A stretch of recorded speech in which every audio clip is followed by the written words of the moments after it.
Hey guys, I just saw Godzilla -1.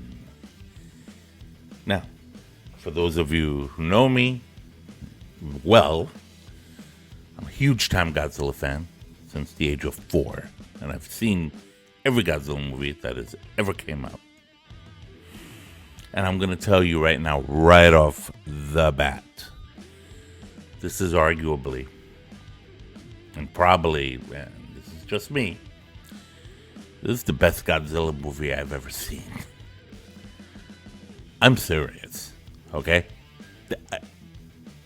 I was so blown away by what they did with this movie, what Toho did, okay, with this film. I couldn't believe it. I didn't understand what -1 meant, so I had to look it up, to be honest with you, because the movie didn't explain it. But apparently it meant that was Japan's state at the time, because it lost so much at the end of World War II. The movie takes place at the end of World War II. So it lost, and then it lost everything. So it was on zero, and then it went into the -1 when Godzilla showed up. That's what -1 means. Can you believe it? Who knew? I didn't know. I didn't understand. Now I get it.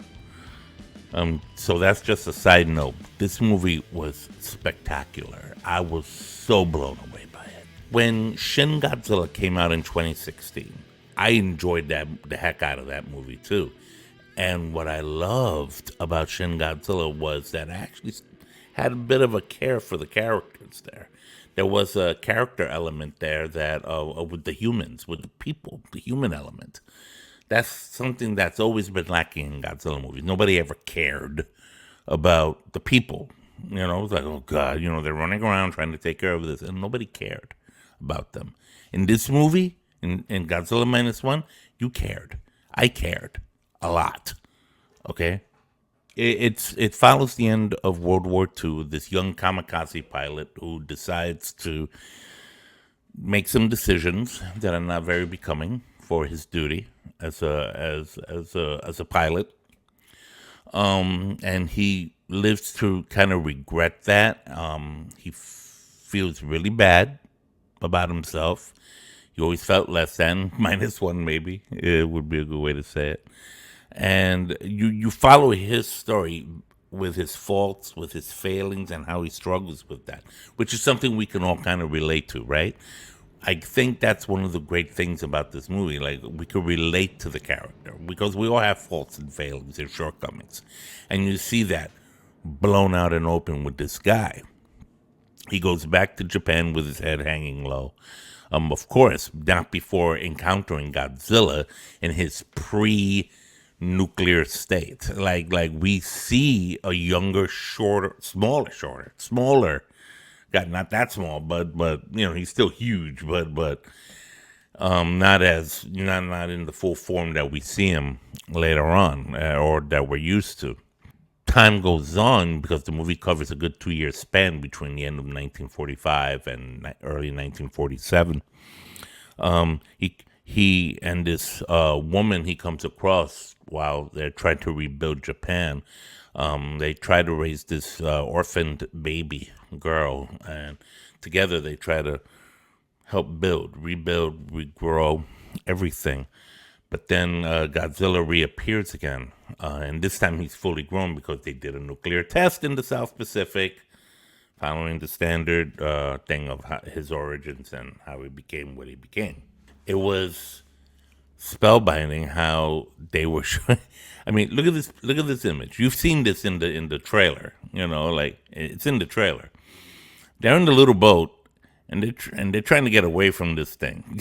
It's following them in this little boat, and immediately it reminds me of Jaws when the shark was chasing them on the orca. I was like literally watching this movie as this was happening, and I started singing, "Oh, the Spanish lady." I couldn't help it. I was like, "Oh, this is crazy.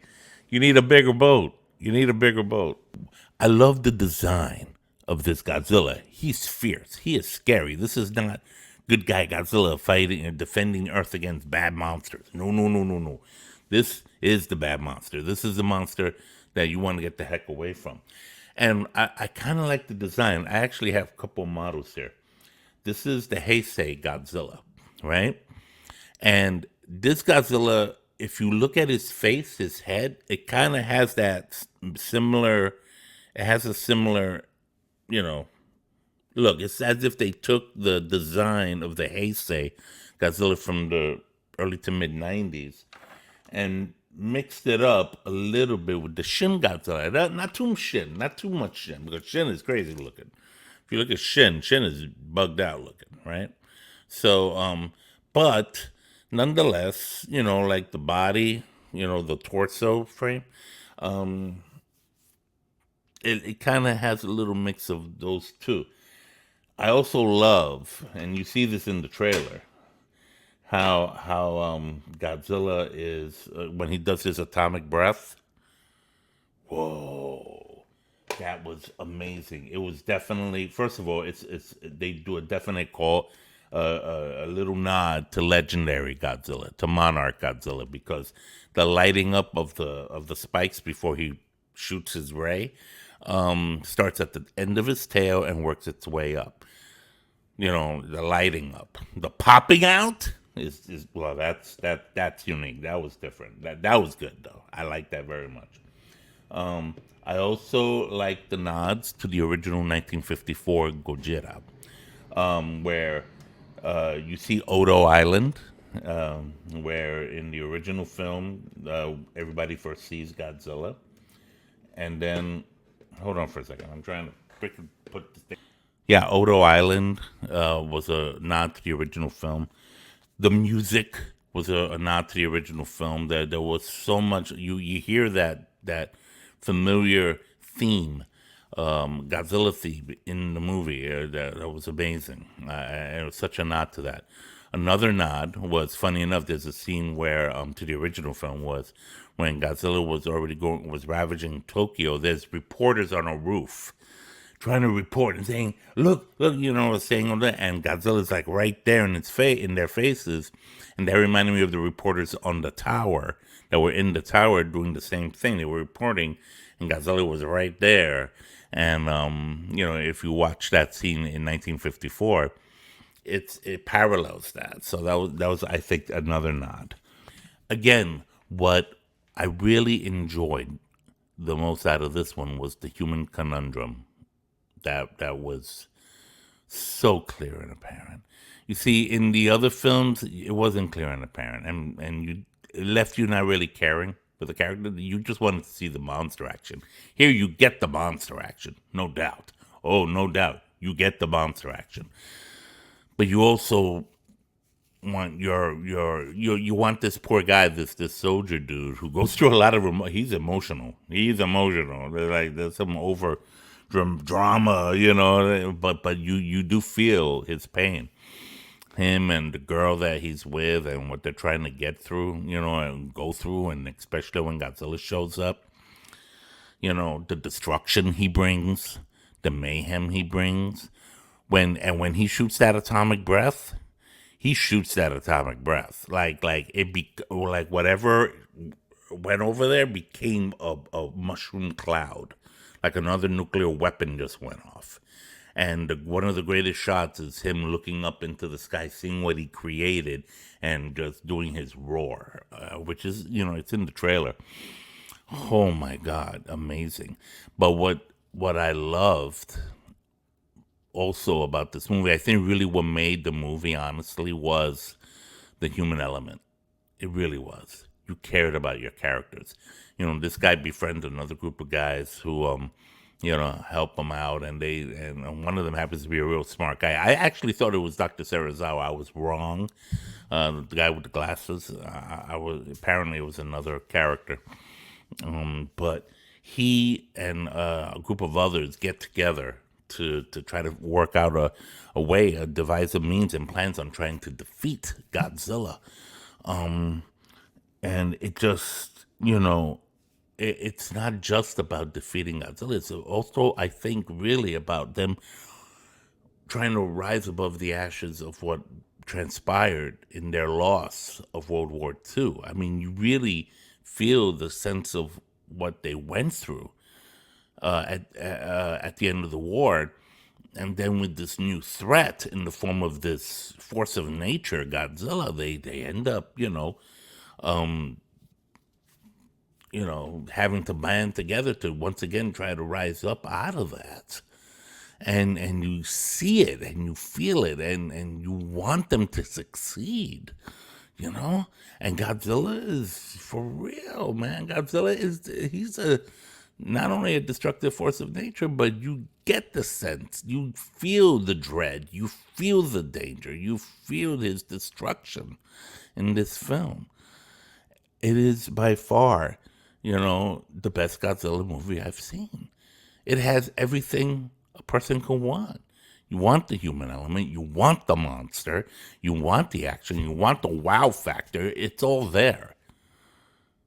I'm going to do something I haven't done in this channel in a long time.